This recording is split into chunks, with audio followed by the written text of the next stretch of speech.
បាទខ្ញុំសូមថ្លែងអំណរគុណយ៉ាងជ្រាលជ្រៅចំពោះលោកនាយកព័ត៌មាននៃទូរទស្សន៍កម្ពុជាដែលបានសួររូបភាពសកម្មជាតិនិងក្រសួងសេដ្ឋកិច្ចហិរញ្ញវត្ថុដែលបានអមដំណើរទៅនោះគឺថាអំពីលទ្ធផលនៃការសិក្សាស្រាវជ្រាវអំពីកិច្ចប្រតិបត្តិការថវិការបស់ស្ថាប័នសំខាន់ៗ3ក្នុងខេត្តសៀមរាបដែលមានអាជ្ញាធរសកម្មអាជ្ញាធរអប្សរាមានអាជ្ញាធរខេត្តសៀមរាបនិងអាជ្ញាធរអាកាសយោស៊ីវិលដែលយើងខ្ញុំដឹកនាំគណៈប្រតិភូពីថ្ងៃទី20ដល់ថ្ងៃទី24មានដូចតទៅនេះខ្ញុំសូមរាយការណ៍ជូនដល់អស់លោកនាយកព័ត៌មានឲ្យបានជ្រាបថាយោងទៅតាមលិខិតបេសកកម្មលេខ088សរបកចុះថ្ងៃទី3ខែធ្នូឆ្នាំ2014របស់សម្ដេចអគ្គមហាពញាចក្រហេងសំរិនប្រធានរដ្ឋសភាបានឧទ្ទិសនាមរូបខ្ញុំបណ្ឌិតរដ្ឋឈៀមយាបប្រធានគណៈអង្គការសេដ្ឋកិច្ចហិរញ្ញវត្ថុនិងគិរសមកម្មជាប្រធានគណៈប្រតិភូមានអាយដាមសុនឆៃអនុប្រធានគណៈអង្គការសេដ្ឋកិច្ចជាសមាជិកលោកជំទាវលីកំលៀងជាលេខាធិការជាសមាជិកាអាយដាមងិនខឿន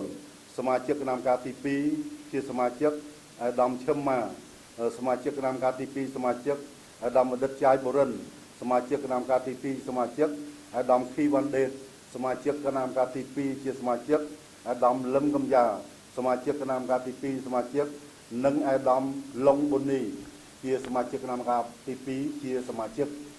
ក្នុងនោះគឺគណៈប្រតិភូយើងខ្ញុំមានការអមដំណើរអំពីអាយដាមសួនសុធីដែលជាអគ្គសាការរងនៃអាជ្ញាធរសកម្មជាតិនិង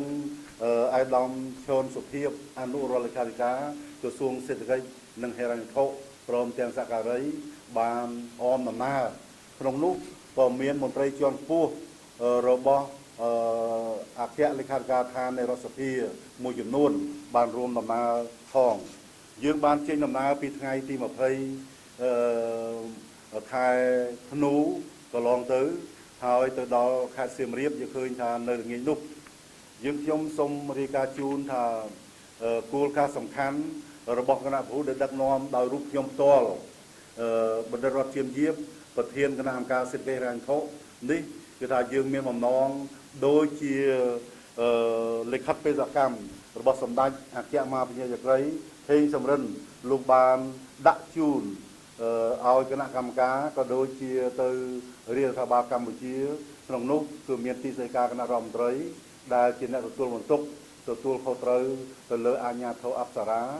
និងទៅលើអាជ្ញាធរអាកាសយានកម្ពុជាក្រសួងមហាផ្ទៃដែលជាអ្នកទទួលខុសត្រូវលើស្ថាប័ននៃសាលាខេត្តសៀមរាបគឺស្វែងយល់កិច្ចប្រតិបត្តិការថវិកាចំណូលចំណាយ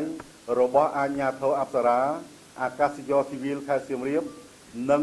សាលាខេត្តសៀមរាបនេះយើងខ្ញុំសូមជម្រាបថាជាប្រធានបទដែលយើងខ្ញុំចុះទៅបំពេញបេសកកម្មនៅទីនោះយើងខ្ញុំសូមរាយការណ៍ជូនដល់អស់លោកស្រីដែលជាអ្នកយកព័ត៌មានវិទ្យុទូរទស្សន៍នៅក្នុងស្រុកក៏ដូចជាអន្តរជាតិទាំងអស់ឲ្យបានជ្រាបផងដែរអំពីលទ្ធផលនៃការស្វែងយល់នេះយើងខ្ញុំសូមជម្រាបជូនថាយើងបានធ្វើ3ជំហាននៅព្រឹកថ្ងៃទី21ខែធ្នូឆ្នាំ2014យើងបានធ្វើការជាមួយនឹងអាជ្ញាធរអប្សរានៅក្នុងនោះគឺមានអាយដាមអគ្គនាយកនៃអាជ្ញាធរអប្សរាបានទទួលនិងគណៈប្រតិភូគឺបានទទួលគណៈប្រតិភូរបស់យើងខ្ញុំសូមជម្រាបថានៅក្នុងកាលៈទេសៈដែលយើងខ្ញុំចូលបំពេញនេះយើងខ្ញុំសូមសម្ដែងនៅការដឹងគុណអរគុណយ៉ាងជ្រាលជ្រៅចំពោះគណៈកម្មាធិការបកខេត្តសៀមរាបក៏ដូចជាអាជ្ញាធរអប្សរាក៏ដូចជាលោកតំណាង ឲ្យអាកាសចរស៊ីវិលកម្ពុជាដែលបានទទួលយ៉ាងរាក់ទាក់និងកក់ក្ដៅបំផុតចំពោះគណៈប្រតិភូយើងខ្ញុំដែលខ្ញុំជាអ្នកដឹកនាំទៅនេះខ្ញុំសូមជម្រាបថានៅក្នុងជំនួបរវាងអាជ្ញាធរអប្សរាដែលដឹកនាំដោយអាដាមប៊ុននរិទ្ធនិងសក្ការីដែលមានអគ្គនាយករងក៏ដូចជាមានមន្ត្រីរាជការជាន់ខ្ពស់របស់អាជ្ញាធរអប្សរាគឺបានទទួលយ៉ាងរាក់ទាក់ចំពោះគណៈប្រតិភូយើងខ្ញុំសូមជម្រាបថានៅក្នុងនោះអាដាមប៊ុននរិទ្ធបានរាយការណ៍ចំពោះទង្វើដែលអាជ្ញាធរអប្សរាបានអនុវត្តរយៈកាលកន្លងមកទន្ទឹមនឹងការរាយការណ៍គឺអាដាមបានរៀបចំបញ្ចាំងស្លាយណាឲ្យឃើញអំពីដំណើរវិវត្តឬសកម្មភាពទាំងឡាយរបស់អាជ្ញាធរអប្សរាដែលបានអនុវត្តនៅក្នុងក្របខ័ណ្ឌដែលច្បាប់បានកំណត់ក្នុងនោះយើងឃើញថាលោកបានរាយការណ៍អំពីតំបន់អង្គរនេះគឺបានចែកចេញជា3រមណីយដ្ឋានសំខាន់ទី1គឺថារមណីយដ្ឋានអង្គរតូចនិងអង្គរធំមានន័យថាអង្គរវត្តនិងបាយ័នអាហ្នឹងគឺជាតំបន់កណ្ដាលមួយទៀតគឺថាតំបន់នៃប្រាសាទបន្ទាយស្រីនិងទី3គឺថាតំបន់នៃប្រាសាទរលួសហ្នឹងគឺថាគឺបណ្ដាប្រាសាទបាគងនៅតំបន់រលួសហ្នឹងទាំង3ហ្នឹងគឺថាបូកសរុបទៅគេគូសផែនទីមួយគឺជាតំបន់អង្គរនេះគឺជាតំបន់ប្រវត្តិសាស្ត្រគឺជាបេតិកភណ្ឌពិភពលោកណាដែលគេបានទទួលស្គាល់ហៅថាតំបន់អង្គរហៅថាអង្គរ region គឺថាក្នុងនោះថាខ្ញុំបានលើកឡើងក្នុងគោលការណ៍នៃការអនុវត្តជាក់ស្ដែងនិងទទួលខុសត្រូវរបស់អាជ្ញាធរអប្សរាអាដាមប៊ុននរិទ្ធលោកបានលើកឡើងគ្រប់បែបយ៉ាងទាំងអស់អំពីការសិក្សាស្រាវជ្រាវនៅតំបន់នេះហើយកាន់កាប់និងទទួលខុសត្រូវតំបន់នេះបានយ៉ាងសមស្របរយៈកាលកន្លងមកដែលយើងឃើញសក្ខីភាពគឺមាន3ទី1អាដាមប៊ុននរិទ្ធក្នុងនាមអ្នកទទួលខុសត្រូវនៃអាជ្ញាធរអប្សរារាយការណ៍ផ្ទាល់មាត់ជូនដល់គណៈប្រតិភូទី2លោកបានបញ្ចាំងស្លាយដែលជាសក្ខីកម្មយ៉ាងជាក់ស្ដែងដល់គណៈប្រតិភូនិងទី3គឺថាលោកបានរាយការណ៍នោះជាលេខអក្សរអញ្ចឹងទេគឺថាសក្ខីកម្មនៃអាដាមប៊ុននរិទ្ធបានរាយការណ៍គឺមាន3ជាសំខាន់ដែលជាតម្រូវការចាំបាច់របស់គណៈប្រតិភូយើងដែលមានការចាត់តាំងពីសម្ដេចអគ្គមហាបញ្ញចក្រីហេងសំរិនប្រធានរដ្ឋសភាពីពេលនេះទៅនេះគឺជាគោលការណ៍សំខាន់ហើយយើងខ្ញុំក៏សូមរាយការណ៍ជូនថាមកទល់បច្ចុប្បន្ននេះដោយសារតំបន់អង្គរហៅថាអង្គរ region គឺជាបេតិកភណ្ឌពិភពលោកហៅថា World Heritage ណាដែលជារបស់កម្ពុជាមែនពិតប៉ុន្តែពិភពលោកជាអ្នកទទួលខុសនឹងត្រូវណាចំពោះកិច្ចការពារនិងកិច្ចបន្តការការពារនិងកសាងនៅអ្វីដែលមានការខូចខាតកន្លងទៅការជួសជុលដែលមានទឹកប្រាក់រហូតដល់$500 លានសហរដ្ឋអាមេរិកដែលមកអំពីប្រទេសជាង20ហើយមានអង្គការជាតិអន្តរជាតិផ្សេងជាអង្គការមិនមែនរាជរដ្ឋាភិបាលចំនួនជាង30ទៀតដែលកំពុងតែសាងសង់សហការជាមួយអាជ្ញាធរអប្សរាសាងសង់ខ្លួនឯងខ្លះផងនិងអង្គការអន្តរជាតិដែលមកជួយនៅកម្ពុជានឹងសាងសង់ខ្លះផងនៅបណ្ដាប្រាសាទរបស់យើងនឹងគឺថាជាច្រើនដែលកំពុងតែមិនមែនសាងសង់នឹងតែជួសជុលណាដើម្បីឲ្យបានល្អប្រសើរវិញដែលជារមណីយដ្ឋានប្រវត្តិសាស្ត្រតាក់ទាញទេសចរអន្តរជាតិឲ្យចូលមកមើលយើងពិនិត្យឃើញថាតាមសេរីរាយការណ៍របស់ក្រសួងទេសចរសហការជាមួយអាជ្ញាធរអប្សរាគឺថាគាត់ភ្ញៀវអន្តរជាតិជាង1 លាននាក់ដែលបានបំពេញទស្សនកិច្ចរបស់ខ្លួននៅក្នុងតំបន់អង្គរ ណាតំបន់អង្គរនៅក្នុងនោះយើងឃើញថាយើងបានទទួលនៅប្រាក់ចំណូលថវិកាជាតិហ្នឹងគឺថាមកក្នុង10ខែកន្លងទៅចាប់តាំងពីខែមករារហូតដល់ខែ10 11ខែ11យើងបានទទួលជាង$50 លានសហរដ្ឋអាមេរិកអំពីការលក់សម្បត្តិចូលមើលព្រោះសម្បត្តិហ្នឹងមាន3ណាមានចែកចេញ3ផ្នែកមកវិលងាយ3ថ្ងៃ1អាទិត្យនឹងច្រើនជាមួយអាទិត្យយើងឃើញថាមានតម្លៃ$20មានតម្លៃ$40 $30មានតម្លៃ$40លាក់គឺថានេះរហូតដល់$60អញ្ចឹងទេគឺថាប្រភេទនៃការលក់សម្បត្តិនេះយើងឃើញថាអាដាមប៊ុនរិទ្ធបានលើកឡើងក្នុងស្លាយនៅក្នុងឯកសារក៏ដូចជារាយការណ៍ផ្ទាល់មាត់ថាបានសពគ្រប់ដែលគួរឲ្យកោតសរសើរអំពីការរកចំណូលសក្តានុពលនៃភោគចំណូលបំពេញការចំណាយរបស់អាជ្ញាធរអប្សរាផងបំពេញការចំណាយរបស់ថវិកាជាតិផងជាការកន្លងមកនេះគឺខ្ញុំសូមរាយការណ៍សង្ខេបយ៉ាងខ្លីចំពោះការពិនិត្យនៅអាជ្ញាធរអប្សរាមិនតែប៉ុណ្ណោះយើងឃើញថាយើងក៏បានតែពិនិត្យជាក់ស្ដែងណានៅក្នុងការិយាល័យរបស់អាជ្ញាធរអប្សរាថែមទៀតណានៅក្នុងល្ងាចថ្ងៃ22ដដែលយើងឃើញថាគណៈ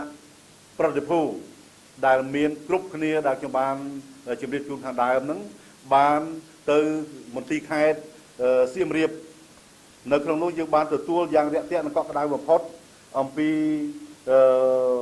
អាដាមខឹមប៊ុនសុងដែលជាអភិបាលនៃគណៈអភិបាលខេត្តមិនខុសអំពីអាជ្ញាធរអប្សរាបានទេអាដាមខឹមប៊ុនសុងគឺជាមនុស្សដែលហ៊ានទទួលខុសត្រូវនៅការងាររបស់ខ្លួនពិសេសខេត្តណាដោយ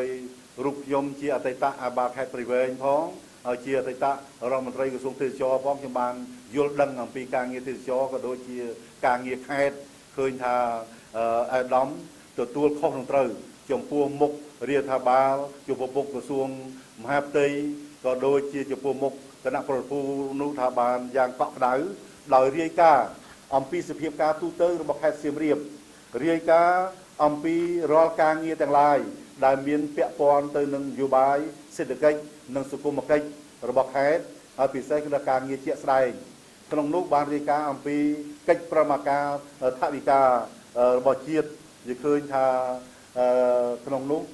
ចំណូលរបស់ខេត្តសៀមរាបក៏គណៈប្រតិភូបានយល់ដឹងហើយការយល់ដឹងនេះមិនខុសអំពីអាជ្ញាធរអប្សរាទេសក្ខីកម្មគឺមាន3ទី1អាដាមខឹមប៊ុនសុងអភិបាលនៃគណៈបាលខេត្តបានរាយការណ៍ផ្ទាល់មាត់ទី2បានបញ្ចាំងនៅស្លាយដើម្បីឲ្យយើងខ្ញុំបានយល់បន្ថែមទៀតអំពីអ្វីដែលលោកបានរាយការណ៍ទៅតាមលាយលក្ខណ៍អក្សររបាយការណ៍លាយលក្ខណ៍អក្សរនិងទី3គឺបានប្រគល់របាយការណ៍លាយលក្ខណ៍អក្សរមកគណៈប្រតិភូយើងពិនិត្យឃើញថាមិនខុសពីអាជ្ញាធរអប្សរាទេការងារដែលខេត្តបានអនុវត្តនេះបានសមស្របហើយនៅក្នុងសម័យប្រជុំនីមួយៗគឺសមាជិកនៃគណៈប្រតិភូគឺបានសាកសួរលើកឡើងនូវសំណួរជាច្រើនដើម្បីសួរអាជ្ញាធរអប្សរាដើម្បីសួរខេត្តសៀមរាបនៅក្នុងនោះគឺថាមានអាដាមសុនឆៃសមាជិកគណៈប្រតិភូមានអាដាមគីវ៉ាន់ដេតអាដាមលឹមកំយ៉ាអាដាមឡុងប៊ុននីក៏ដូចជាលោកជំទាវលីកំលៀងឬក៏អាដាមបណ្ឌិតចាយបុរិនជាដើមឡាក់ដែលបានលើកឡើងនៅរាល់សំណួរហើយបានទទួលនៅចម្លើយព្រមទាំងប្រចាំងស្លាយឡើងវិញនៅរាល់សំណួរទាំងឡាយដែលមានការពាក់ព័ន្ធទៅនឹងចម្លើយដែលមានថតនៅក្នុងស្លាយដើម្បីប្រចាំងឲ្យមើលថែមទៀតអំពីកិច្ចប្រមាការចំណូលចំណាយហៅថា National Budget Operation ណាអានឹងគឺថាបានធ្វើយ៉ាងជាក់ស្ដែងដែលយើងខ្ញុំបានធ្វើសម្ដែងនៅការកោតសរសើរចំពោះអង្គភាពរដ្ឋដែលមានការរីកចម្រើនហើយទន្ទឹមនេះមានការគ្រប់គ្រងយ៉ាងល្អប្រសើរដែលមានសក្ខីកម្មទាំង3ប្រភេទនេះដែលខ្ញុំបានលើកឡើងជម្រាបជូនដល់អ្នកយកព័ត៌មានហើយគឺថាការឆ្លើយផ្ទាល់មាត់របស់ថ្នាក់ដឹកនាំនៃស្ថាប័ននីមួយៗទី2គឺថាបានប្រចាំងស្លាយនិងទី3បាន ផ្ដល់នៅឯកសារជាលេខអក្សរនេះជាសក្ខីកម្មដែលមិនអាចប្រកែកបានហើយយើងបានតាមដានពិនិត្យមើលពីព្រោះมันខុសគ្នានេះទេយើងឃើញថាអាចទាំងអាជ្ញាធរអប្សរាទាំងអភិបាលនៃគណៈអភិបាលខេត្តសៀមរាបអាដាមខឹមប៊ុនសុងនៅព្រឹកថ្ងៃទី23គណៈប្រពន្ធយើងខ្ញុំគឺថាបានចូលទៅកន្លែងអាកាសយានដ្ឋានអន្តរជាតិខេត្តសៀមរាបនៅទីនោះក៏បានការទទួលស្វាគមន៍ពី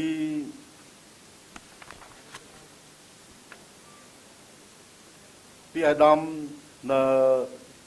សយសុខាន់អាដាមសយសុខាន់គឺជាអនុរដ្ឋលេខាធិការនៃរដ្ឋលេខាធិការដ្ឋានអាកាសយោស៊ីវិលដែលបានចាត់តាំងពីអាដាមមហាវណ្ណាល់ដែលជារដ្ឋលេខាធិការនៃរដ្ឋលេខាធិការដ្ឋាននេះណាដើម្បីទៅជួបគណៈប្រតិភូជាមួយសហការីរបស់លោកដែលមានប្រធានពលានអន្តរជាតិសៀមរាបមានប្រធាននាយកដ្ឋានបច្ចេកទេសក៏ដូចជាប្រធាននាយកដ្ឋានរដ្ឋបាលនិងហិរញ្ញវត្ថុរបស់រដ្ឋលេខាធិការដ្ឋានបានជួបគណៈប្រតិភូ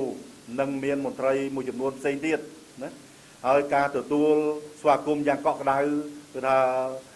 គឺ warmly welcome ណាចំពោះគណៈប្រតិភូដែលដឹកនាំដោយរូបខ្ញុំផ្ទាល់ក្នុងនោះគឺមិនខុសអំពីអង្គភាពអាជ្ញាធរអប្សរាឬខេត្តទេគឺអង្គភាពអាកាសយោស៊ីវិលកម្ពុជាគឺបានត្រូវអាដាមសយសុខាន់អនុរដ្ឋលេខាធិការបានរាយការណ៍ផ្ទាល់មាត់បញ្ចាំងស្លាយក៏ដូចជាផ្ដល់នៅឯកសារជាក់ស្ដែងដូចគ្នាប៉ុន្តែគាត់ថាសូមជម្រាបថាអាកាសចរស៊ីវិលកម្ពុជាគ្រប់គ្រងយើងឃើញថាគ្រប់គ្រងទៅលើផ្នែកតែ charter fly នៅលើផ្នែកតែសេវាហោះហើរយើងឃើញថាcyber law ដែលលោកត្រូវកាន់កាប់អំពីដែនអាកាសទាំងឡាយដើម្បីបញ្ជានៅអាកាសយានដើម្បីឲ្យហោះតាមផ្លូវណាចុះរបៀបណាដែលហោះលើកឡើងដែលហោះហៅថា take off និង landing ណាគឺថាអាការចុះនិងការឡើងនៃអាកាសយានដ្ឋានយើងបានសាកសួរនៅសំណួរជាច្រើនថាតើអាកាសយានដ្ឋានអន្តរជាតិរបស់កម្ពុជាដែលមាន3ជាសំខាន់ទី1គឺថាអាកាសយានដ្ឋានអន្តរជាតិភ្នំពេញទី2អាកាសយានដ្ឋានអន្តរជាតិសៀមរាបនិងទី3អាកាសយានដ្ឋានអន្តរជាតិគឺថាកងកេងនៅកំពង់សោមខេត្តបរសៀននោះតើយើងមានកន្លែងអាកាសយានដ្ឋាននីមួយៗជាអន្តរជាតិពាក្យអន្តរជាតិណាមិនមែនសាមញ្ញពេកទេដែលចាំបាច់ត្រូវមានឧបករណ៍ទាំងឡាយសម្រាប់ការពារអាកាសយានដ្ឋានសម្រាប់ការពារ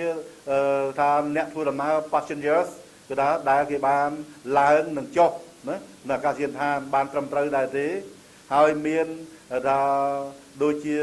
ហៅថា fly station អាហ្នឹងគឺថាកន្លែងពលរដ្ឋអគ្គិភ័យនៅពេលដែលកប៉ាល់ហោះមានអីនេះម្ដងម្កាលណាមានឧបទ្ទហេតុផ្សេងម្ដងម្កាលមានគ្រប់គ្រាន់ដែរទេ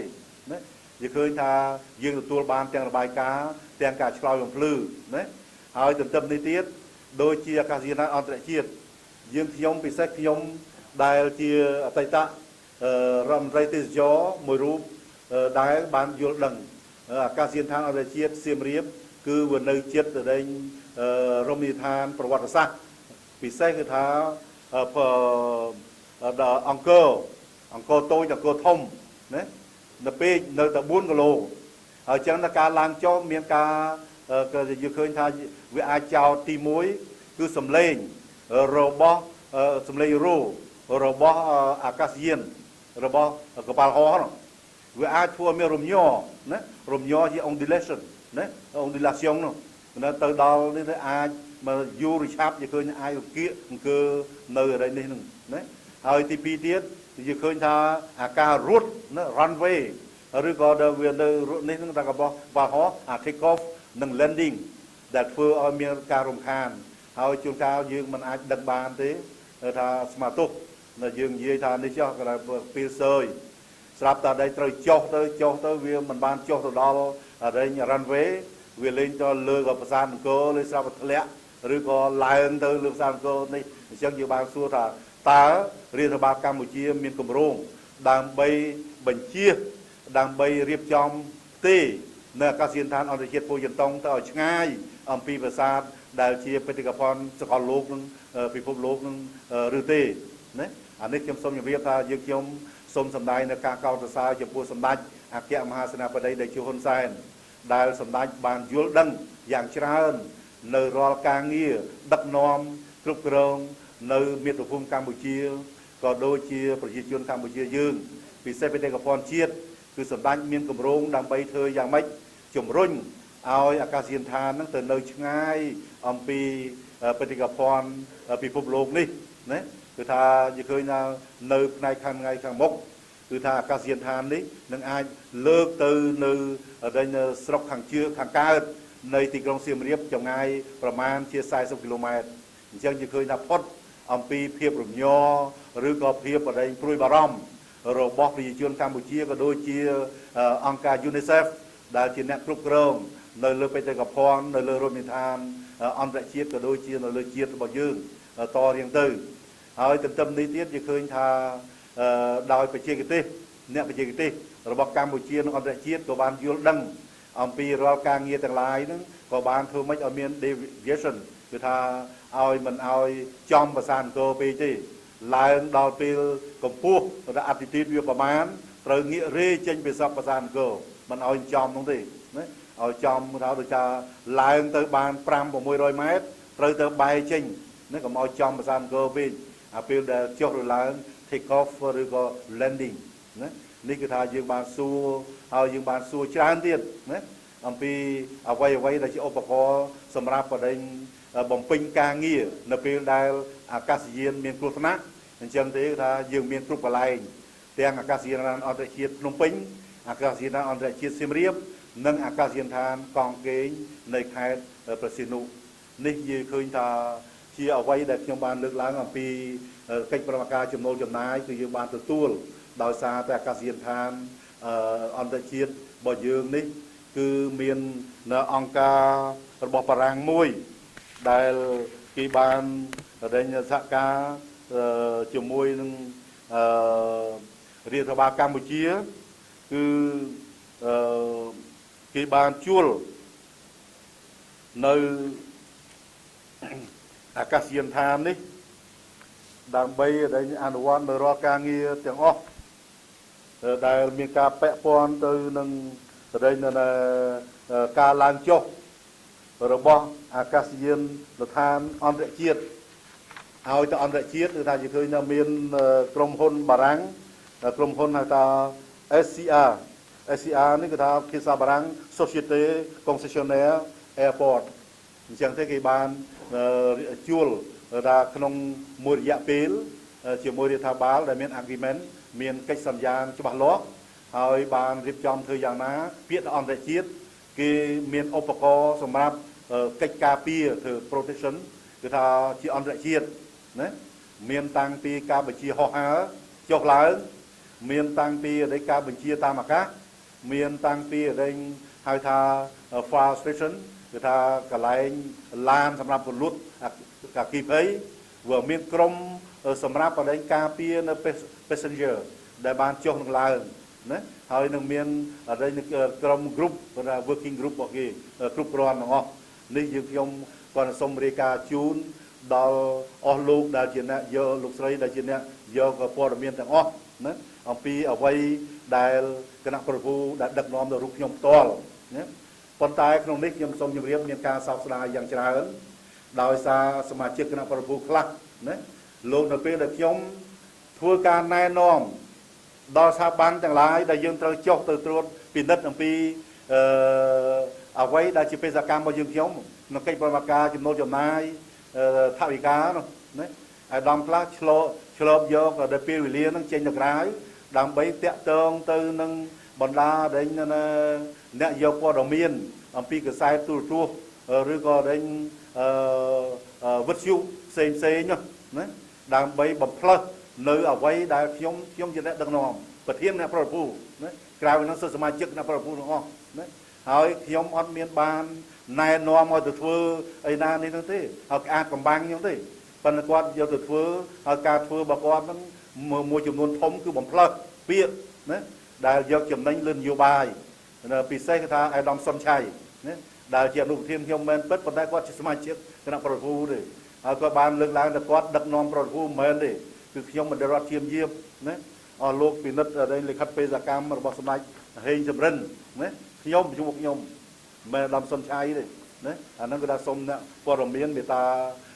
នេះគឺថាជាឃើញទៅបំផ្លើសហើយអំពីចុះទៅបំពេញនៅអាជ្ញាធរអប្សរាក៏និយាយបំផ្លើសណាអំពីនៅការងាររបស់គេធ្វើឲ្យនេះគឺថាក្នុងនោះខ្ញុំសូមជម្រាបថាខ្ញុំមានរបាយការណ៍របស់ខ្ញុំដែលរាយការណ៍ជូនសម្ដេចប្រធានរដ្ឋសភាក្នុងនាមខ្ញុំជាប្រធានគណៈប្រតិភូក្នុងនេះយើងខ្ញុំបានផ្ញើចម្លងជូនទៅខុទ្ទឡាយសម្ដេចដេជោនាយករដ្ឋមន្ត្រីដើម្បីសម្ដេចលោកជ្រាបអំពីដំណើរបំពេញបេសកកម្មរបស់គណៈកម្មការយើងខ្ញុំដែលដឹកនាំគណៈប្រតិភូរបស់ខ្ញុំផ្ទាល់ហើយក្នុងនោះក៏មានតំណាងដូចជាអាដាមបណ្ឌិតសួនសុធីអគ្គសវនកររងនៃអាជ្ញាធរសាមជាតិនិងសក្ការីមានអាដាម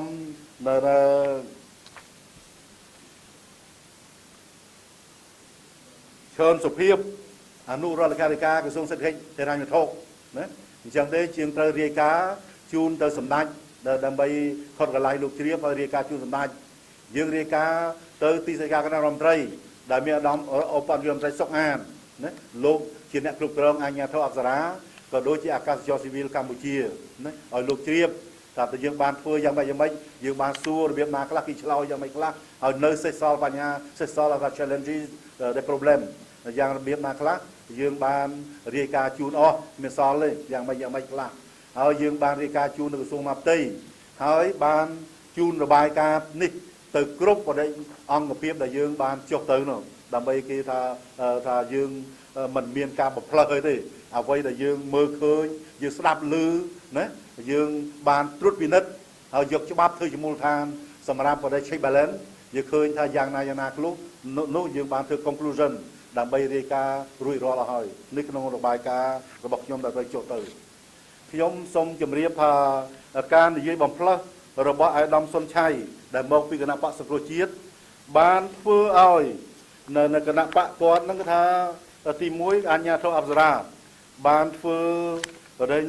ដេម៉ង់ទីមានន័យថាសេចក្តីបំភ្លឺនេះអាជ្ញាធរអប្សរាដែលបានធ្វើបំភ្លឺដែលចុះហត្ថលេខាដោយអាដាមប៊ុនរិទ្ធខ្ញុំសូមជម្រាបថាគាត់បានលើកឡើងគេរាយការណ៍មានប្រចាំងស្លាយមានលាយអក្សរជាផ្លូវការជូនហើយណាมันអស់ចិត្តទេនៅតែបំផ្លើសសិតតែ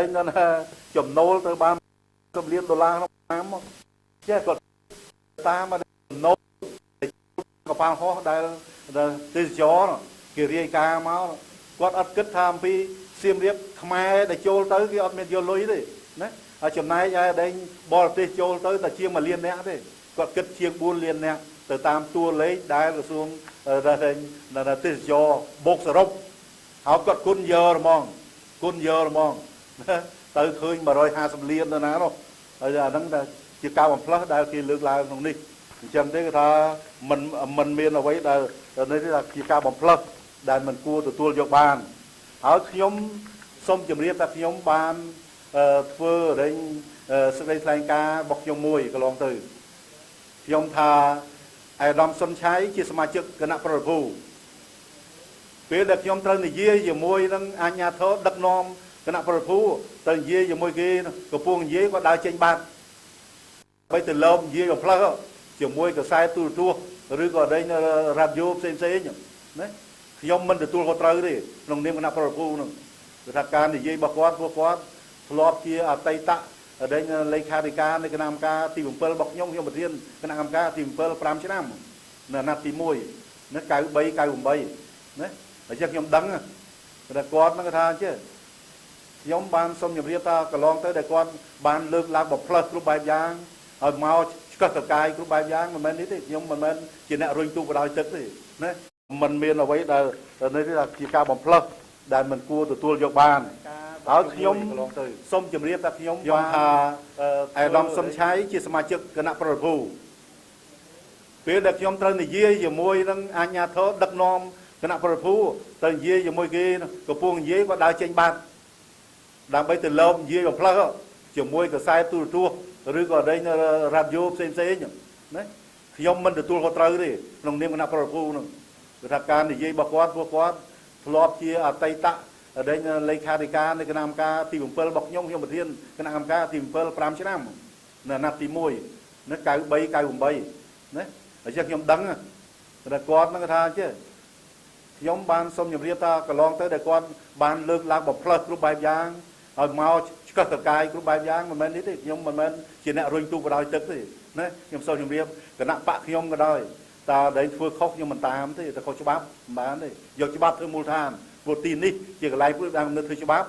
chia cái lái là từ phía xa ăn mặt cho bắp chun đào đi thao bao ăn ngọt ở cái nào phơi khóc cho bắp nâng mình ai cho tôi vô bán thế đấy tôi bay cái nạp bạc nhom cái đôi hơi quát giờ khơi tha tôi bay giang na cái đôi ca bằng phơi nó đang là khóc ở cho bắp giờ khơi na con nơi ta bằng piên nhom từ tôi vô bán thế vậy để con bán lương lại nhom bán cứ đi mong ti mùi hỏi mình đi nấu từ thưa thì chẳng thiệt khi ban pra ta cái nạp bạc sừng chiết để trôi mông đấy dùng từ tam cách prong prieng nơi cái nạp bạc chẳng pi là ngày ti mà pay pi khai cả cái đá cho nam pi pon đập buôn và long từ đấy cứ làm bay sắc xa chiết rùm chiết đấy nên mình men màu làm bay cơ hội cai cùng tích rồi có rùm lốm đấy pi xem phát nó ai đâm xong là xí có ban lực lại nông sụp kia ngày đại quạt ban trôi rùm nơi trongรัฐสภากลุ่มnhóm สมาชิกอาจารย์ไทยในรัฐสภาខ្ញុំបានតតត្រាទុកក្នុងគូវ៉ាខ្ញុំណាខ្ញុំបានមើលឃើញបានតតត្រាទុកក្នុងនេះបានជាក់ស្ដែងណាមិនមាននេះស្អីទេ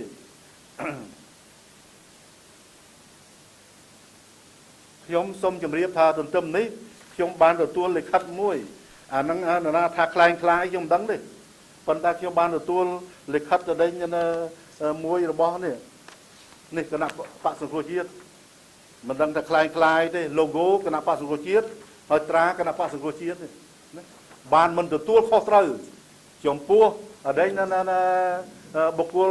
អដែងនេះហ្នឹងទេបុគ្គលអដែងសុនឆៃដែលបានលើកឡើងបំផ្លិចធ្វើឲ្យគណៈបកទាំងពីរមានការកម្មរកុកនៅគ្នាណាក្នុងនេះណាអស់លោកអាចបានទទួលកន្លងទៅណាអញ្ចឹងទេសក្ខីភាពអប្សរាក៏បានឆ្លើយខ្ញុំក៏បានឆ្លើយមិនទទួលខុសត្រូវនឹងគណៈបករបស់គាត់ក៏បានលើកឡើងនៅក្នុងនេះណាយើងមើលណាយើងទទួលអញ្ចឹងហើយសិទ្ធានមិនសើខ្លែងខ្លាយខ្លងខ្លែងខ្លាយមិនខ្លែងខ្លាយខ្ញុំដឹងទេណាណាប្រើ logo ហ្នឹងបោះត្រាហ្នឹងជាអ្នកទទួលខុសនឹងត្រូវចំពោះមុខច្បាប់ណាអាហ្នឹងសូមអស់លោកមេត្តាជ្រាបខ្ញុំនៅច្បាប់នេះចំនួន33ឆ្នាំក្នុងរដ្ឋសភាណាតាំងពីឆ្នាំ1981មកទល់បច្ចុប្បន្ននេះដោយគណៈបកប្រជាជនកម្ពុជាយើងខ្ញុំលោកជឿទុកចិត្តឲ្យខ្ញុំចូលឈ្មោះទៅជាជាប់តមកនៅក្នុងហ្នឹងអញ្ចឹងទេខ្ញុំលើកឡើងតែបាននេះគឺសុទ្ធសឹងជាអ្វីដែលជាក់ស្ដែងមិនមានការបំផ្លើសទេហើយយើងពិនិត្យត្រួតពិនិត្យហៅថា check balance ជាមួយនឹងច្បាប់ដែលនៅជាធរមានក្នុងនាមខ្ញុំប្រធានគណៈប្រតិភូនិងជាប្រធានគណៈកម្មការសេដ្ឋកិច្ចហិរញ្ញវត្ថុធនាគារនិងសកម្មនៃរដ្ឋសភាហើយជាអ្នកច្រើនមានយោបល់ច្រើនជាងគេផងណាថានៅក្នុងរដូវកាលពិភាក្សានិងអនុម័តច្បាប់នីមួយៗនៅក្នុងរដ្ឋសភានេះអញ្ចឹងទេខ្ញុំសូមលើកឡើងនៅអ្វីដែលជាសំណួររបស់លោកតំណាងឲ្យទូរទស្សន៍ជាតិកម្ពុជាដែលបានសួរខ្ញុំអំពីលទ្ធផលនៃគណៈប្រតិភូដែលដឹកនាំរូបខ្ញុំផ្ទាល់បណ្ឌិតរដ្ឋជាយាមណាចុះទៅបំពេញបេសកកម្មនៅក្នុងខេត្តសៀមរាបដើម្បីស្វែងយល់អំពីកិច្ចប្រមាការថវិកាជាតិណាដោយសារតែកន្លងទៅអស់លោកជ្រាបហើយណានៅក្នុងដើមខែធ្នូកន្លងទៅនេះរដ្ឋសភាបានអនុម័តថវិកាជាតិឆ្នាំ2015ដែលមានថវិកាសរុបចំនួនជាង15លានជាង15លាន15លាន100ផ្លាយពាន់ដែលស្មើនឹង$3,800សហរដ្ឋអាមេរិកណាអានេះជាថវិកាជាតិទាំងមូល ហើយត្រូវការជាតិមានសមតុល្យរវាងចំណូលចំណាយណាឥឡូវនេះរដ្ឋាភិបាលយើងគួរឲ្យកោតសរសើររដ្ឋាភិបាលដែលដឹកនាំដោយសម្ដេចតេជោហ៊ុនសែននាយករដ្ឋមន្ត្រីដែលជាប្រមុខរដ្ឋាភិបាលនៃប្រទេសកម្ពុជាគឺសម្ដេចបានរិះរកគ្រប់មធ្យោបាយដើម្បីគៀកប្រមូលផ្ដុំនៅសក្តានុពលនៃភពចំណូលបំពេញការចំណាយចំណូលរបស់យើងអាចលើសពីការចំណាយឆ្នាំ2015ចំនួន100,000 លានរៀល100,000 លានរៀលណាប្រហែលជា250 លានដុល្លារណាដែលសម្ដេចលោករៀបចំឲ្យបាន25 លានដុល្លារគឺថាសម្ដេចលោករៀបចំឲ្យនៅឆ្នាំ2015នេះឲ្យមានចំណូលច្រើនជាងការចំណាយក្នុងគម្រោងនៃថវិកាជាតិដែលរដ្ឋសភាបានអនុម័តហើយព្រឹទ្ធសភាបានអនុម័តយល់ព្រមហើយនិងបកូណាបានឡាយផលិការលើករៀបចំឲ្យប្រើប្រាស់រួចហើយអញ្ចឹងហើយដើម្បីជួយដល់រដ្ឋាភិបាលកម្ពុជាគឺគណៈប្រភពយើងខ្ញុំដែលទៅហ្នឹងដើម្បីជួយដល់រដ្ឋាភិបាលកម្ពុជាទេដើម្បីធ្វើយ៉ាងម៉េចពង្រឹងនៅស្ថាប័នទាំងឡាយដែលអាចជាកោសិកាជួយរកប្រភពចំណូលបំពេញការចំណាយនៃថវិកាជាតិហ្នឹងឲ្យទទួលបានលទ្ធផលល្អប្រសើរជូនដល់រដ្ឋាភិបាលបានជាយើងខ្ញុំដឹកនាំប្រតិភូទៅដែលមានការចងល់ទិសអំពីសម្ដេចពញាចក្រីហេងចម្រិនប្រធានរដ្ឋសភានៅកន្លងទៅនេះអញ្ចឹងទេខ្ញុំសូមអនុញ្ញាតរាយការណ៍ជូនដល់អ្នកយកព័ត៌មានទាំងអស់ប៉ុណ្ណឹងហើយបើមានសំណួរអ្វីខ្ញុំសូមជម្រាបថាដោយតិចទៀតនេះខ្ញុំទទួលសភារបស់កូរ៉េគឺថាខាងត្បូងលោកអញ្ជើញមកទស្សនកិច្ចហើយក្នុងនាមខ្ញុំជាប្រធានក្រមជាតិក្រមគឺថាមិត្តភាពនៅកម្ពុជាកូរ៉េគឺថានេះគឺថាយើងឃើញថាទូតកូរ៉េនឹងបានអញ្ជើញខ្ញុំផ្ទាល់ដើម្បីឲ្យជួបជាមួយនឹងសភាកូរ៉េនៅពេលម៉ោងជិត10ខាងមុខនេះណាអញ្ចឹងនេះខ្ញុំទុកពេលវេលាដើម្បីជូនដល់អស់លោកស្រីនាយកព័ត៌មានបើមានបញ្ហាអីដែលមានការពាក់ព័ន្ធទៅប្រធានបទដែលហើយនឹងទៅនឹងអ្វីដែលខ្ញុំបានលើកឡើងគឺសូមមេត្តាលើកឡើងជាសំណួរខ្ញុំនឹងឆ្លើយបើឆ្លើយមិនបានទេខ្ញុំនឹងឆ្លើយសិក្សាស្រាវជ្រាវបន្តឆ្លើយជូនជាលក្ខណៈអក្សរនៅពេលក្រោយសូមអញ្ជើញ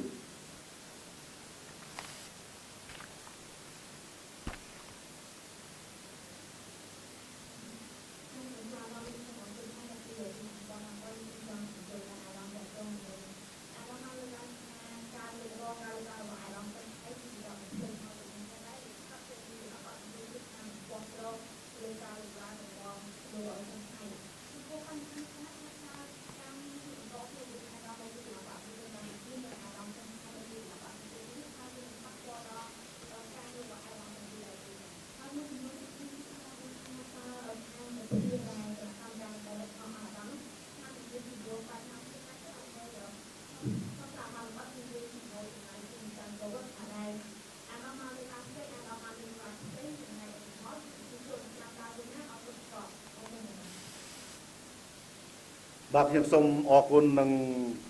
នាងកញ្ញាគឹមហុងដែលបានលើកឡើងនៅពីសំណួរទី1ថាអ្វីដែលការឆ្លើយបដិសេធនៅអ្វីដែលអាដាមសុនឆៃបានលើកឡើងគឺថាកន្លងទៅវាមានការប៉ះពាល់ទៅនឹងទំនាក់ទំនងដែលខ្ញុំដឹកនាំគណៈកម្មការទី2ទទួលបន្ទុកខាងសេដ្ឋកិច្ចហិរញ្ញវត្ថុនៃវិស័យកម្មនៃរដ្ឋសភាដែរទេខ្ញុំសូមរាយការណ៍ជូនថានៅក្នុងគណៈកម្មការនៃរដ្ឋសភាមាន10ក្នុងគណៈកម្មការទី1គឺថាវាមាន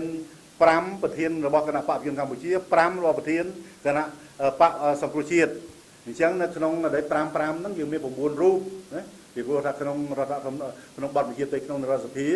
គឺថាបានលើកឡើងថាគណៈកម្មការមួយមានសមាជិកាយ៉ាងតិច7រូបឡើងទៅអញ្ចឹងទេយើងបានរៀបចំ9រូបក្នុង9រូបបើសិនជាប្រធានរបស់គណៈកម្មការប្រជាជនដោយរូបខ្ញុំជាដើមវាត្រូវមាន5មកពីគណៈបកប្រជាជនកម្ពុជា5សមាជិករដ្ឋសភាមកពីគណៈបកប្រជាជនកម្ពុជានិង4មកពីគណៈបកសង្គ្រោះជាតិហើយបើប្រធានរបស់គណៈបកប្រជាជនកម្ពុជាអនុប្រធានរបស់គណៈបកសង្គ្រោះជាតិក្រៅពីនេះសមាជិកាដូចគ្នាអញ្ចឹងទាំង10ហ្នឹងដូចគ្នានៅក្នុងនេះខ្ញុំសូមជម្រាបថាដូចខ្ញុំបានលើកឡើងនៅលក្ខណៈទេសនាមថាគណៈបក្សសង្គ្រោះជាតិក្នុងគណៈកម្មការខ្ញុំមាន4 ដែលមានអាដាមសុនឆៃអនុធានមានអាដាមគីវ៉ាន់ដេតមានអាដាមលឹងកំយ៉ានិងអាដាមឡុងប៊ូនីណាហើយគណៈបកប្រជាជនគឺថាមានរូបខ្ញុំមន្ត្រីរដ្ឋជាតិជាប្រធានមានលោកជំទាវលីកំលៀងលេខាធិការមានអាដាមបណ្ឌិតចាយបូរិនជាសមាជិកមានអាដាមឈឹមម៉ាជាសមាជិកមានអាដាមងិនខឺនណា5រូបនេះខ្ញុំសូមរាយការណ៍ជូនថាកន្លងទៅមិនមែនតែរឿងហ្នឹងទេរឿងណាគាត់ការដើម្បីផ្សះផ្សាជាតិរួមជាតិដើម្បីនេះទេគេថាមកហ្នឹងដើម្បីធ្វើយ៉ាងម៉េចទៅតាមចំណង់ចំណូលគិតចិត្តរបស់គាត់ចង់ផ្ដួលរំលំហ្នឹងណាផ្ដួលវាមិនកើតណាផ្ដួលទៅតាមស្លឹកឆ្នោតស្លឹកឆ្នោតឲ្យគណៈបព្វជិញញជាឈ្នះគេថាផ្ដួលទៅមិនកើតទេអញ្ចឹងទេខ្ញុំសូមជម្រាបក្នុងនាមខ្ញុំប្រធានគណៈអង្គការទី2របស់រដ្ឋសភាទោះបីយ៉ាងណាក៏ដោយគឺថាខ្ញុំស្ដាប់បង្គាប់នៅប្រធានរបស់ខ្ញុំគឺពិសេសបំផុតគឺសម្ដេចអគ្គមហាពញាចក្រីហេងសំរិនដែលជាប្រធានរដ្ឋសភាសម្ដេចអគ្គមហាសេនាបតីតេជោសែនដែលជាអនុប្រធានគណៈបកខ្ញុំដែលលោកបានណែនាំអំពីស្មារតីផ្សះផ្សាជាតិរួមជាតិដើម្បីជំរុញការអភិវឌ្ឍប្រទេសជាតិយើងឈានឡើងណាយើងខ្ញុំមិនភ្លេចទេនៅអ្វីដែលជាមូលដ្ឋានគ្រឹះដែលយើងខ្ញុំត្រូវដឹកនាំនៅគណៈអង្គការទី2ខ្ញុំមិនឲ្យមានស្អីនេះទេទោះបីយ៉ាងម៉េចខ្ញុំសុខចិត្តទីទៀនណាខ្ញុំសុខចិត្តទីទៀនហៅមកសប្រាប់ឬក៏បើមិននេះទេខ្ញុំនៅក្នុងការដឹកនាំនៃគណៈអង្គការទី2ខ្ញុំនឹងលើកឡើងដើម្បីជម្រាបជូនថាអាដាមលើកឡើងជាមួយពីព្រោះចេះខ្ញុំឈរលើមូលដ្ឋានដោយនាងសួរទី2តែអ្វីកន្លងទៅចេះតែខុសគ្នាដោយសារតែម្នាក់ថាជាងខ្ញុំគឺថាជាអ្នកមានគំនិតព្រួយប្រាំធ្វើច្បាប់អ្នកដែលចូលរួមក្នុងការពិភាក្សាអនុម័តច្បាប់អញ្ចឹងខ្ញុំយកច្បាប់ធ្វើជាមូលដ្ឋានអញ្ចឹងបើគេឆ្លើយមកអ្វីដែលមានចែងក្នុងច្បាប់ណាការរៀបចំនេះថាទៅតាមច្បាប់ទម្លាប់យើងពិនិត្យមើលទៀតតួលេខទៀតណាព្រោះ FTA operation ណាដែលមានអីនៅកន្លែងទៅយើងឃើញយើងពិនិត្យមើលព្រោះខ្ញុំចេះគុណលេខបូកលេខសងលេខចែកលេខដែរណាខ្ញុំចេះ integral probability ណា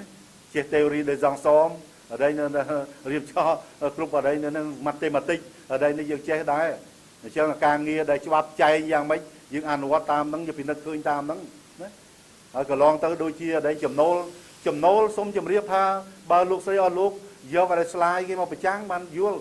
យើងអ្នកនៅភ្នំពេញខ្ញុំមិនបានចូលទៅដល់អីអញ្ញាធិអប្សរាឲ្យបានគេបញ្យល់ណែនាំឲ្យចេះតែឃើញថាចេះឃើញគុណទៅតាមហ្នឹងណាខ្ញុំសូមជម្រាបថាភ្ញៀវដែលទៅនោះវាមានមួយចំនួនជាគណៈប្រតិភូដែលទៅជិះកប៉ាល់ហោះវាត្រូវតែណាក៏ដោយប្រើ passport service passport normal passport diplomatic ទាំងអស់ហ្នឹងត្រូវឲ្យទៅចូលមកចេញទៅថាសិទ្ធិក្រសួងការបរទេសនិងក្រសួងមហាផ្ទៃកត់ត្រាទាំងអស់ក្រសួង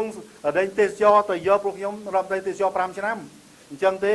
ទៅយកតួលេខអំពីក្រសួងទាំងពីរនរណា diplomatic នរណា service ហើយនរណាជានាំមកស្អី$150 លានណាតាមការពិតជួនកាលគណៈប្រតិភូ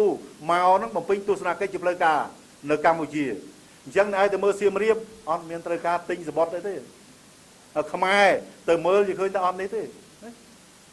អរិស្អីណានេះចឹងហើយឲ្យទៅចូលទៅជានេះទាំងអស់អត់ឯងបូកសរុបទាំងអស់អាហ្នឹងកន្លែងហ្នឹងដែលខ្ញុំសុំអត់ឯងជំរាបនាងកឹមហុងវិញថាអាកន្លែងហ្នឹងដែលគាត់បំផ្លើសកន្លែងហ្នឹងដែលខ្ញុំទទួលយកបាននោះខ្ញុំមិនរុញទូបដោយទឹកដោយសារអត់ឯងនេះទេមិនកាន់ជើងអញ្ញាធិអប្សរាអីនឹងគ្មានបានទេទៅខុសច្បាប់ខ្ញុំអត់ទទួលយកបានទេអាហ្នឹងចាំសម្ដីជាមយាមណាអត់មានអីទេអាហ្នឹងគឺថាខ្ញុំគឺថាម៉ាត់ណាម៉ាត់ឡុងគឺថាខ្ញុំអត់មាននេះទេគឺថាទៅបើចុះត្រួតពិនិត្យគឺថាប្រធានបទឲ្យធ្វើអីខ្ញុំធ្វើនោះណាក្របខ័ណ្ឌរបស់ខ្ញុំធ្វើទៅនោះណាមិនអាចធ្វើពោះនោះបានទេមិនអាចយកអណ្ដាតទៅខ្ញុំមកជាថាពីវាវកាលដើម្បីកំតិចគេព្រោះរំលំគេបានដោយអីអាដាមខ្លះអីនៅធ្វើឡើងអញ្ចឹងទេខ្ញុំទទួលយកបានទេហើយសុំនាងចាក់ជឿជាក់ឈ្មោះជាមួយអតីតសាស្ត្រាចារ្យតាំង66អញ្ចឹងមិនមែនទៅអួតអាងអីទេប៉ុន្តែចេះ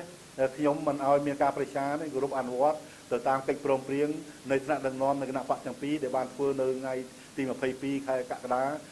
2014រវាងសម្ដេចតេជោហ៊ុនសែនជាមេខ្ញុំ nâng ở đây nên là làm xong là si mê cái nạp bạc sự kiện đấy thì ông này ở miền ở Prasha ấy nó không có làm cả nhóm đấy nhóm Pram nhưng bờ mặt tám là nhóm đang nhóm chụp riêng Pram tới bờ thiên rồi phi đấy rồi có cái nào trên trai rồi phi đấy nâng cái miền vì pro tầm nào riêng bên đấy miền miền đây miền ấy nhưng đôi cái này nó không bật mà chụp tay cái nóng miền dây sạp niềm bán nó xây na chết tập việc về cá đấy khi nhóm đắc nom rồi phu có thạc quan là đắc nom tới tới Pram chứ ở kia mà tua vô mình bán cuộc nhóm đắc nomคนนั้นนี่ตามเลยครับเป็นสกามนะเรามีสนใช้ก็สมาชิกพรรพูเลยนะเปียกยองกับพวงเยี่ยเยี่ยจังก็ดาวเจงบ้านนอกจากเยี่ยจะใส่นากวนไว้จะใส่กวนเนาะเปียกยองเยี่ยตรงนั้นก็จังได้เลยเด็กทามอมานก็กุนล้อมไปเลยนะเอาตัวโยมบังบ้านเมื่อยมเนี่ยซาฟอร์เมียนนะตั้งอ๋อที่สะใส่นะลูกตัวโยบานเนี่ยกิริกามาจะบทายืงจังนี่ตัวนี้เตี้ยเอาvừa miên ông gặp phim tăng pi và chăng phơi phổ lùi, vừa miên ông gặp phim nơi pi lơ không, thì sẽ ca cái nào làm thấy thì làm tu trời, cửa xuông map thấy như là tu trời, cửa xuông sẽ đi ăn thôi chứ nè để tam tam tu việt đất, hay tha monitoring, controlling, vừa để ca tu việt đất tới check balance, từ lơ tung vừa bao kia, the operation of the national budget, anh năng cái thằng cái miên ở đây xây na đây kia, này chẳng mà mình ấy miền Tây Laka trục tròn thằng này, anh đang giờ ra dương mình sọc chết cái lại na mối nằm miền cao đang lo lại na mối đi tới, mình ai lương lại từ miền cao miền chụp bắp dương bắp bò hà kê đang to quá rồi, vừa miền thì chắc mình đi thế, còn tai còn là cái lại lá vừa bá nó ăn tinh túi tập đang là việc ăn đấy xong xó vậy, chẳng bàn tha xong rồi niềng cầm bà róm ở quay thằng ó, ở ta nhóm nâng khát khomធ្វើយ៉ាងម៉េចដើម្បីប្រមូលផ្ដុំក្នុងការផ្សះផ្សាជាតិរួមមួយទៀតដើម្បីទៅរកការអភិវឌ្ឍហើយមិនមានអីទេអានឹងក្នុងនាមខ្ញុំជាប្រធានដែលគណៈកម្មការជំនាញទី2របស់រដ្ឋសភាហ្នឹងហើយខ្ញុំសូមជម្រាបអំពីតួលេខដែលខ្ញុំលើកឡើងខ្ញុំសូមជម្រាបថាបើនាងចង់បានខ្ញុំមានở đâyរបាយការណ៍បងអញ្ញថាអប្សរាទៅមើលគេបានលើកឡើងថាតើទិញសបុតអា$20អស់ប្រមាណអ្នក$40ម៉ាននេះđây $60ម៉ាននេះគេមាន category របស់គេណាក្នុងការទិញមកប្រហែលថ្ងៃ3ថ្ងៃអស់ម៉ាន5ថ្ងៃអស់ម៉ានមួយអាទិត្យនៅក្រៅជាច្រើនជាមួយអាទិត្យអស់ម៉ានគុណប្រហែលម៉ានហើយគាត់ជួយគុណទាំងអស់ហ្មងអាធំជាង maxima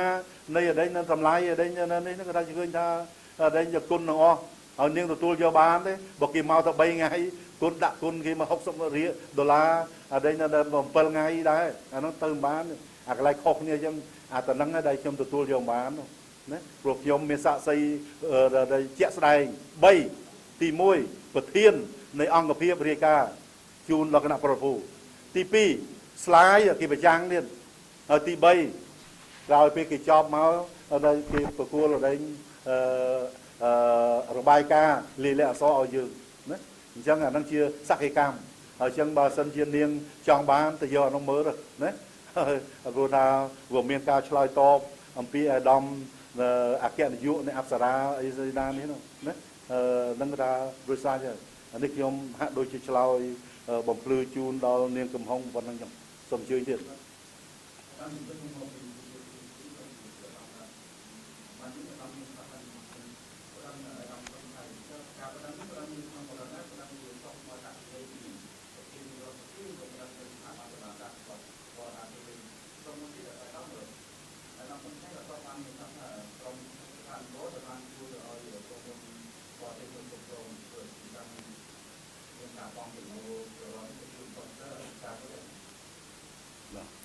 ខ្ញុំសូម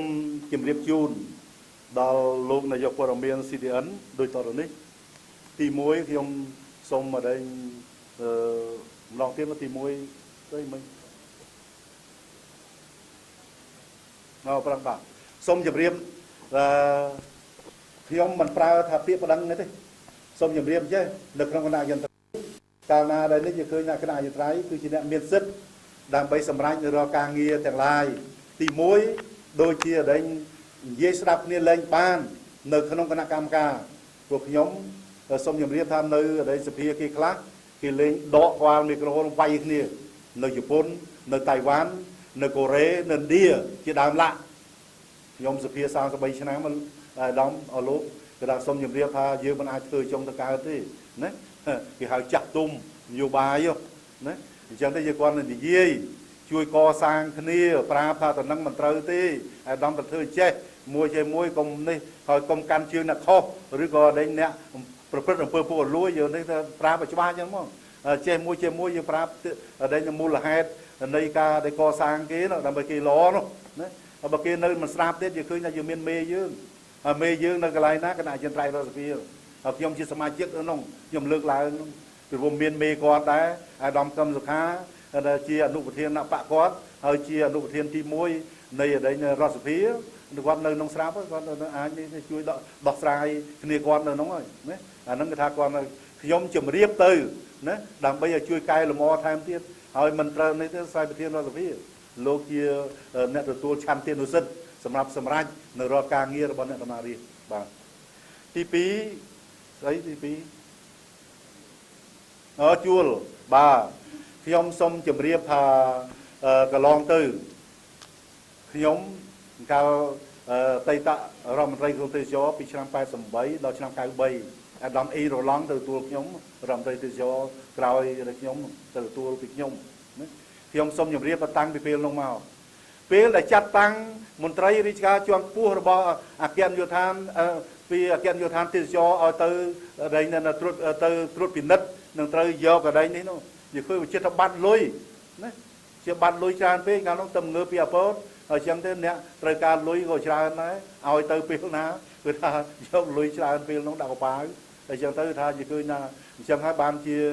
trong niệm trong ác kẹn dụ đã miền bộc sinh than nát mà rầm rây pil nó chẳng thấy chỉ cười tha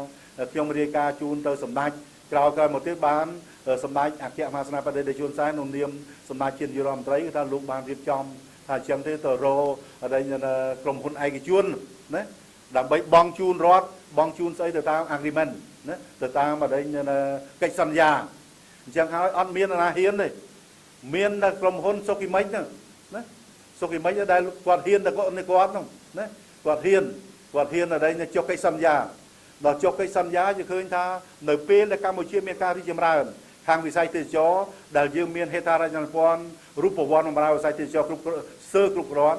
dương miền phơi thao dương miền ở đây là hotel restaurant accommodation vừa miền restaurant miền xây club bài giang nó nó dương miền là lan đặc chun cái miền có ba hot cho lớn club bài giang miền riệp trong visa cái cà pia cái xây cái club bài giang chia đấy là cool cá bầm ra ở xây từ gió giờ khơi nằm màu can đang tràn lái dương ban riệp trong cai agreement từ tam sập hia đào chuyện đấy xong rồi thì thao bá cai agreement và khi mà ban trăm thìประมาณ năm tới bằng mình mền đấy là không sập năm bằng đấy để riệp chóm ở số kỳ mấy riệp chóm ở trong cái cao một tiết agreement để tạ cái nó khi ban đấy là son trái nó xua cha xa nó cái nào bạn cái hai ra phải trang bị môn máu đấy tăng bị môn sọc lô chia nó tăng bị nào bạn xong là si nào bạn ấy nó về đá máu rồi đấy xua cha xa chẳng đi thao ba lúc chloi đồng sóc an mà chloi Apsara nhà thợ Apsara mà chloi nơi Rosavia có miền ta chỉ liên lệ so có miền mà chloi toal mót có miền này chỉ cha nước cha xa ơi mua là hết lấy cá ao ở đây là sau khi mấy ở đây là nên nhiều miền agreement thâm thôi group an water agreement họ mà men tới thao đi xây na đi thế giờ khơi tha sông chìm riệp chứ on lúc rồi riệp khi ông nói đại chuyện nhé an nơi ở đây là chú bắp chỉ ra đang ở phía Anomat nó chú bắp xây vì cách xăm già đại phía nơi trong đây là rót Campuchia người ta bán Anomat nơi năm mà quan của vua Cai Spi khi ông này an rồi rồi khi ông ở đây là an chú bắp nó miệt ra một phây pi bàn trai anh ta cách xăm giá cứ chỉ chú bắp này cu phía kỳ khu phiệt ký tương lai na khu phiệt ký vừa miền thuê phiệt ký và hút phiệt ký thuê phiệt ký và hút phiệt ký tương lai na bài để ban cho han đây kha lực cách săn giá cứ thuê phiệt ký là hút phiệt ký tiền nút trang bài từ group ăn qua từ tam cách săn giá được luôn bán cho han đây kha mình ai rùm lốp cách săn giá bán này không cho bạc nó cho bạc chạy chứ ở chẳng đây giờ khơi ta ông ma ta giật ao kia mà thấy 10 ឆ្នាំ 20 ឆ្នាំ 30 ឆ្នាំ ជាដើមឡាក់អាហ្នឹងត្រូវតែដល់គ្រូបានវត្តរត់ទៅគ្រូបានវត្តដែលគ្រូបានវត្តចាញ់គេចាញ់អាណាគេមកជំហានពីសុភាទៅនេះ đấy casino nó xí này anh đang chán cái đang chán cái nơi tổ la ca cắt chán cái đó đấy chẳng bàn nơi tận nắng tàng cua ca rồi bao sắm đáy pi rồi cái lô pi đi đường pính còn nơi tận nắng mà mình đi tới dương đang chán cái thứ mấy bao thứ cây săn giá dương ban của cây săn giá xây cái đang ở đây là kia khang ở đây mà cha mình đang ở đây tổ la ca pi đất mơ ong ai vô tới ở đây priệp thiên ong chbáp chẳng nơi khơi ra cái miền priệp chiếng nó tới chán cái giống ban chuyện nơi tận nắng chẳng thấy ban chia cách săn giá nó cứ chẳng thấy trong sông cloud nâng lục để dọc qua miền thì ấn vinh thà on miền này tới dừng miền cách săn giá cho bà lo ở cả bong áo miền bởi sân lục trong bán nó chưa hơi thật trong miền ai cái xa từ tua bán làm pi anh nhà thọ ra làm pi khai làm pi ở đấy đây là anh nhà thọ Acacia Sweet Campuchia on miền thao miền Thái ấy này tới bàn tay cả chùm nól giờ khơi thằng miền chùm nólประมาณឆ្នាំកន្លងមកគេមានគេឆ្នាំនេះទទួលបានប៉ុណ្ណេះហើយអដែងគេប្រើកាតេហ្គូរីវាអដែងភ្ញៀវដែលត្រូវចូលទិញសបុតមក3ថ្ងៃ$20មួយថ្ងៃ$20អញ្ចឹងទៅ3ថ្ងៃអដែង40ដល់ប្រមាណ5 6ថ្ងៃអញ្ចឹងទៅ60អីអញ្ចឹងទៅមានប្រមាណអ្នកអត់អ្នកគុណនឹកឃើញបានក្នុងនោះជាឃើញថាគេត្រូវបែងចែកថាតើអ្នកដែលលក់សបុតដែលទទួលខុសត្រូវលក់សបុតគ្រប់គ្រងសបុតហើយសបុតហ្នឹងមានតាំងពីបោះពុំពីក្រសួងសេដ្ឋកិច្ចហិរញ្ញវត្ថុឲ្យទៅបោះត្រាក្រសួងសេដ្ឋកិច្ចហិរញ្ញវត្ថុណាហើយមានក្រសួងសេដ្ឋកិច្ចហិរញ្ញវត្ថុក៏នៅក្នុងវាមានអាជ្ញាធរអប្សរានៅក្នុងវាមានអីក្រុមហ៊ុនសុខិមិញនៅក្នុងកន្លែងលក់សបុតហើយមានអីនេះដូចគ្នាយ៉ាងតាប្លូដូចគ្នាណា20សបុតថ្លៃ$20មកមួយថ្ងៃវិលងាយហ្នឹងណាមានប្រហែលអ្នកក្នុងមួយថ្ងៃហ្នឹងគេមកក្នុងមួយថ្ងៃគឺទៅនេះម្ដងធ្វើtotalម្ដងណាថ្ងៃទី2ម្ដងទៀតទី3ម្ដងទៀតហើយបូកសរុបអាហ្នឹងហើយហ្នឹងវាជាក់ស្ដែងយ៉ាងម៉េចទៀតហើយធ្វើម៉េចលួចយ៉ាងម៉េចកើតបើសិនជាយើងមានតាំងពីអដែង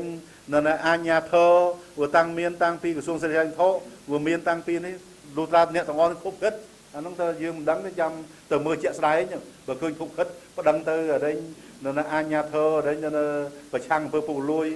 ឬក៏ទៅអដែងនៅអង្គភាពប្រឆាំងពុករលួយណាវាមានតើឬប្តឹងទៅតុលាការទៅយើងមានសិទ្ធិកន្លែងនេះប្តឹងបានអញ្ចឹងទេខ្ញុំសូមជម្រាបថារដ្ឋាភិបាលក៏មិនមានអដែងខ្ញុំសូមជម្រាបថាមិនកំណត់អន់ជាងដែលឯកជនប្រហែលដែលដឹកនាំសម្ដេចដែលជួហ៊ុនសែនដែលលោកតើមានព្រៀបជាងអដែងក្នុងនាមអដែងដឹកនាំប្រទេសជាតិណាក្នុងនាមជាតិទាំងមូលអញ្ចឹងមិននេះទេថាមន្ត្រីរាជការរបស់យើងក៏សិទ្ធិអដែងបណ្ឌិតសិទ្ធិស្អីមិនមែនសាមញ្ញពេកទេខ្ញុំសូមជម្រាបជាថាក្រសួងសេដ្ឋកិច្ចហិរញ្ញវត្ថុក្តីហើយនៅអង្គភាពដទៃផ្សេងទៀតក្តីក៏យើងមានការគិតគូរចំពោះជាតិមាតុភូមិនិងប្រជាជនដែរមិនឲ្យអ្វីដែលអាចយកក្តីអ្នកគាល់ជួលលើខ្នងប្រជាពលរដ្ឋនិងលើរដ្ឋយើងនឹងបានទេបាទខ្ញុំសូមអរគុណនឹងនាងសំណនមកពីវិទ្យុអាស៊ីសេរីដែលបានលើកឡើងនៅបញ្ហានេះខ្ញុំសូមជម្រាបថាសូមឲ្យមានតាមបានចរិតរបស់អាដាមសុនឆៃវិញមើលអាដាមសុនឆៃក៏បានចាត់ទុកគាត់ជាអ្នកប្រឆាំងអញ្ចឹងទោះបីត្រូវយ៉ាងម៉េចក៏ដោយគាត់នៅប្រឆាំងដែរអានឹងចរិតរបស់គាត់ហើយនាងមិនដឹងចរិតគាត់ជាខ្ញុំទេគាត់នៅជាមួយខ្ញុំ5ឆ្នាំពីឆ្នាំ93ដល់98ហើយគាត់នៅក្នុងសភាតែខ្ញុំនៅទៅរហូតតាំងពី81មកអញ្ចឹងខ្ញុំបានដឹងច្រើនណាស់នៅរឿងហ្នឹងខ្ញុំសូមជម្រាបថាទោះបីអីគេធ្វើត្រឹមត្រូវយ៉ាងណាក៏ដោយ2បូក2ស្មើ4សុនឆៃទៅ4អីនៅក្បៀស1បានត្រូវណាឬក៏3ក្បៀស9បានត្រូវអាហ្នឹងឲ្យយល់ចេះអាហ្នឹងកំណត់របស់គាត់ណាហើយសូមជម្រាបអញ្ចឹងគាត់មិនអាចថាគណៈបកកាន់អំណាចធ្វើស្អីឲ្យត្រូវទាំងអស់នោះទេគាត់ច្រើនតែលើកឡើងធ្វើម៉េចឲ្យថាគាត់ជាអ្នកប្រឆាំងអញ្ចឹងណាចោតប្រកាន់គ្រប់បែបយ៉ាងអានេះខ្ញុំគាត់សូមជម្រាបអំពីចរិតណាខ្ញុំទទួលយកមិនបានទេសូមជម្រាបទោះបីយ៉ាងម៉េចខ្ញុំចេះតែអីនេះទៅអបទៅអីនេះទៅខ្ញុំសូមជម្រាបអាហ្នឹងចរិតរបស់មនុស្សដែលបានអនុវត្តរយៈកាលកន្លងមកគឺអញ្ចឹងខ្ញុំគាត់សូមជម្រាបនាងចេះខ្ញុំមិនមែនទៅកាន់ជើងអីអាជ្ញាធរអប្សរាឬក៏ស្អីណាទេ ប៉ុន្តែយើងតាមដានត្រួតពិនិត្យទាំងអស់គ្នានៅក្នុងគាត់ដល់ពេលដែលគេរាយការណ៍មកគាត់នេះគាត់ទៅលបជួបជាមួយនាងហ្នឹងនាងសំណនហ្នឹងណាដើម្បីយកអាស៊ីសេរីនេះហើយស្ដាប់គេមិនទាំងបានហើយក្នុងនាងមើលអំពីការឆ្លើយរបស់ដេញអាដាមប៊ុនរិទ្ធអាញាធរអប្សរាគាត់បានលើកឡើងគាត់មានគំនុំមួយគាត់បានចាប់ដីយកក្នុងតំបន់អង្គរ3អេតាអញ្ចឹងដល់ទៅក្តីចាញ់ជាមួយអាញាធរអប្សរាណាថាមិនមែនដីគាត់ចាប់ក្រោយមកទេអាញាធរអប្សរាគេមានអីគំនុះរបស់គេត្រឹមទៅតាមផែនទី UTM ណា Universal Transfer អីណាអីវាឃើញថាអីគេមានផងគេណាហើយអញ្ចឹងទៅដល់ប្តឹងទៅចាញ់គេដល់ចាញ់គេគាត់គុំគាត់មានដាំកំណើតនៅសៀមរាបហ្នឹងអញ្ចឹងទេគាត់លឺសូអ្វីដែលមិនជាក់ស្ដែងក៏គាត់ទទួលយកអ្វីដែលគេថាគេបានធ្វើត្រឹមត្រូវតាមច្បាប់គាត់ថាខុសច្បាប់ទាំងអស់អាហ្នឹងគឺសុំឆ្លើយនឹងនាងសំណនប៉ុណ្ណឹងចុះណាហើយអាហ្នឹងឲ្យស្គាល់ទី1ចរិតរបស់មនុស្សសិនណា characteristic ណារបស់ personal ណា of Mr. Sonchai យើងឲ្យច្បាស់លាស់ហើយចាំមកយើងនេះគឺថាគាត់ទុកខ្លួនគាត់ជាគណៈបកប្រឆាំងអញ្ចឹងគណៈបកកណ្ដាលអំណាចត្រូវយ៉ាងម៉េចក៏គាត់មិនអាចដែលយល់ថាត្រូវបានទេអានេះជាគោលការណ៍របស់គាត់គឺអញ្ចឹងតាំងពីដើមមកបាទអញ្ជើញខ្ញុំ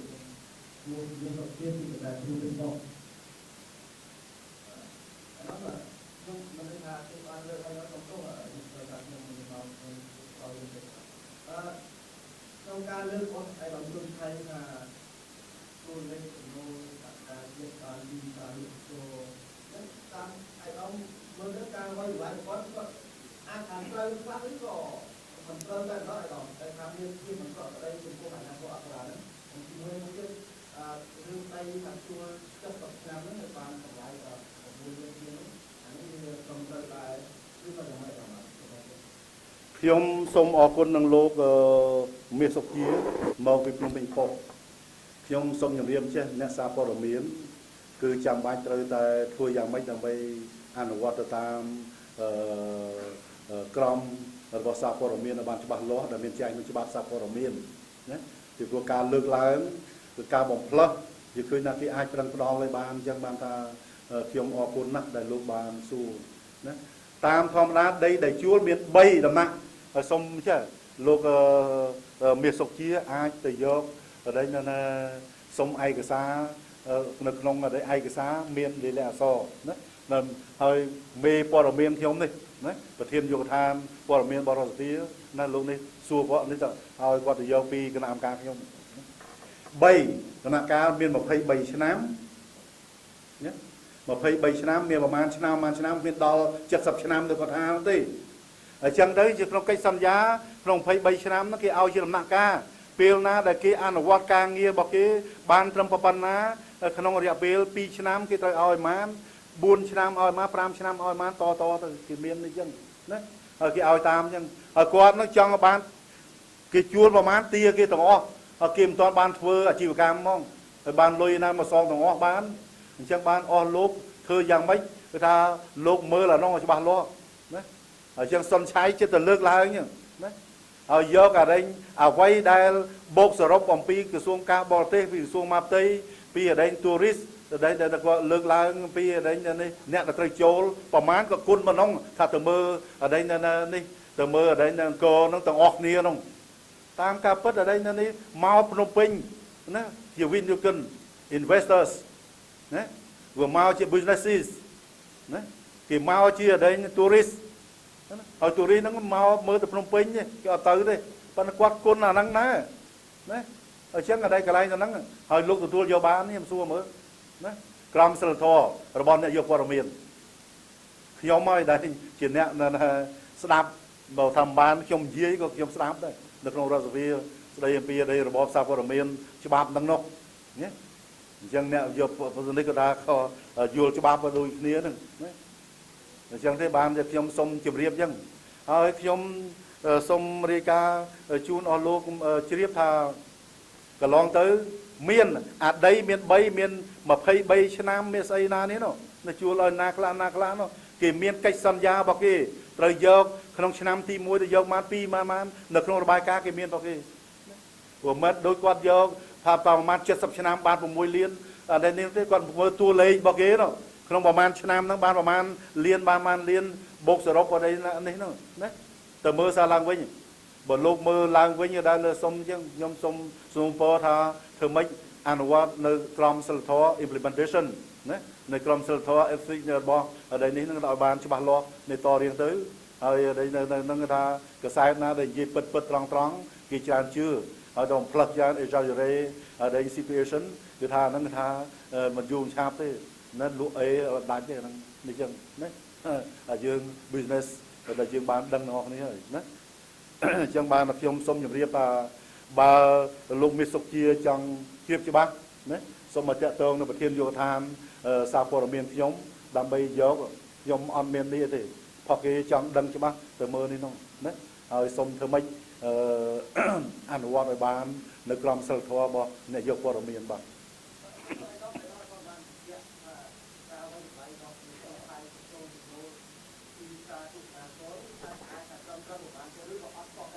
nhóm xong nhập riêng chứ lúc rồi vô ta quát nó men ban lương lai nó ngon đi anh á đem ban lương lai để miền trái nước nông ở đây là Red Bull si con song si rồi bỏ cái ông cái phim đóng cứ quát ai cái phim tam kia đúng không bên quát lương lai à ta na đây là đây nữa rồi sai ở đây người ta cái ai chưa bán nữa chẳng ở đây chỉ ca ở đây sầm mai bao quát nữa để quát trong nó đua lum trong ở đây nè trong ở đây thơ mấy ở đây bồng bay bồng bạc nó quạt trong lưỡng lá nó thì đấy ở trong đây trong sông nhầm riệp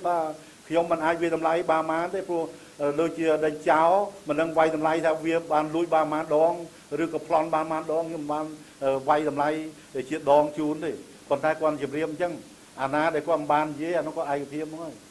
đấy vừa miền được không đi kia cái này na con dưới lục từ tiếng mới rồi ở đây cái này là sông chai lược lá sông tiếng như mới ra po siêu không gì bọc gì đại trong ban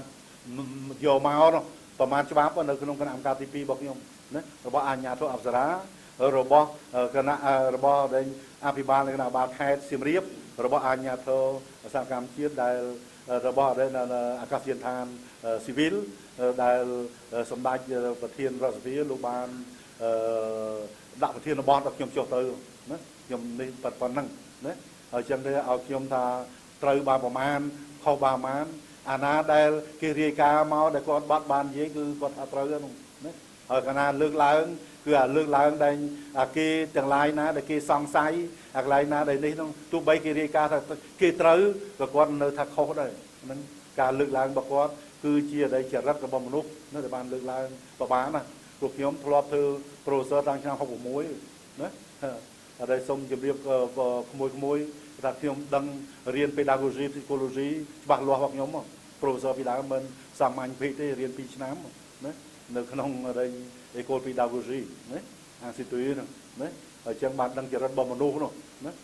sợ là năng còn là phần riêng về tới che ai nhưng mong đấy do từ phía luôn ai đây luôn ai mong khla nó to đặt pram bọt đó đấy bạn che khla vay hơi chia đây hơi còn ở tới nào đấy nó on miền đấy thì chẳng bạn đằng o chỉ rất bom nuôi nhưng đằng trái nó chỉ riêng psychology đấy ở chẳng bạn thà phim sông chụp riêng chẳng thà phim mình ai vay làm lại thì có